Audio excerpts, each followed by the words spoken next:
বহুদিন থেকে সুপ্রিম কোর্টে ঝুলে রয়েছে বাংলার রাজ্য সরকারি কর্মীদের ডিএ মামলা। গত সোমবার 4 মাস পর এই মামলার শুনানি হওয়ার কথা থাকলেও তা হয়নি, জানিয়ে কার্যত হতাশ হয়ে পড়েছেন আন্দোলনকারীদের অধিকাংশই। তবে এবার সর্বোচ্চ আদালতে জয় পেল শিক্ষকেরা। শিক্ষকদের বেতন সংক্রান্ত মামলায় সুপ্রিম কোর্টে জোর ধাক্কা খেল রাজ্য সরকার।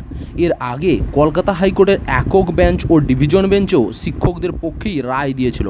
তবে সেই রায়কে চ্যালেঞ্জ করে সুপ্রিম কোর্ট ছোটে রাজ্য সরকার। তবে এবার সেখানেই সুরাহা হলো না। সুপ্রিম কোর্টের নির্দেশ, স্থায়ী শিক্ষকদের যে ন্যূনতম বেসিক পে প্রদান করা হয় সেটা দিতে হবে উচ্চ মাধ্যমিক স্তরে চুক্তিভিত্তিক শিক্ষকদেরও। 2002 থেকে 2003 সাল থেকে চুক্তির ভিত্তিতে এই সমস্ত শিক্ষকদের নিয়োগ শুরু হয়। এদিকে 2010 সালে এসে রাজ্যের তরফে জানানো হয় চুক্তিভিত্তিক শিক্ষকদের স্থায়ী শিক্ষকদের মতোই কাজ করতে হবে। তবে একই কাজ করতে হলে স্থায়ী শিক্ষকদের সাথে তাদের বেতনের ফারাক ছিল বিস্তর। তাদের বেতন বৃদ্ধি করে নিয়ে রাজ্য সরকার সেই পরিস্থিতিতে স্থায়ী শিক্ষকদের মতো বেসিক পের দাবি জানিয়ে শেষমেশ হাইকোর্টে মামলা করেছিলেন এই সকল চুক্তিভিত্তিক শিক্ষকেরা। এর আগে তাদের দাবিতে হাইকোর্ট দুবার সিলমোহর দিলেও রাজ্য সুপ্রিম কোর্টের দ্বারস্থ হয়েছিল। এবার শীর্ষ আদালতও সেই একই রায় বহাল রাখল।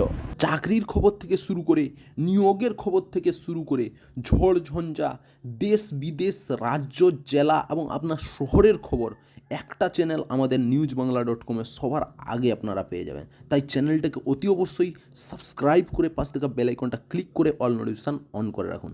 জয় হিন্দ, জয় ভারত।